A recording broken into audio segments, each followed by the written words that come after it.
আমাদের দেশ আজকের দিনে ওয়েস্টার্ন কালচারের প্রচণ্ড পরিমাণে ইন্সপায়ার্ড, পাগলের মতন ফলো করে ওয়েস্টার্ন কালচারকে। সেই কারণেই তো মেবি যে লিভ ইন রিলেশনশিপ এতটা ফেমাস, এতটা অ্যাডিক্টেড মানুষ। আগে একে অপরের সাথে থাকো, পছন্দ না হলে ছেড়ে দাও, আরেকজনের সাথে থাকো, তাকেও যদি পছন্দ না হয় ছেড়ে দাও, আরও একজনের সাথে থাকতে পারো, তাকেও পছন্দ না হলে আর একজন।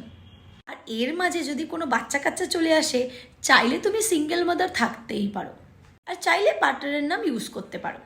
কারণ ফরেন কান্ট্রিতে ডিভোর্স আর বিয়ে ভীষণ নর্মাল।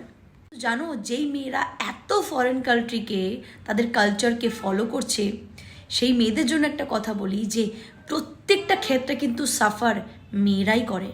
কারণ বেশিরভাগ ক্ষেত্রে মেয়েরা এই সমস্ত কালচারে যারা এত পরিমাণে ফলো করছে, ডিপেন্ড করছে, তারা সিঙ্গেল মাদার হয়েই থেকে যায়।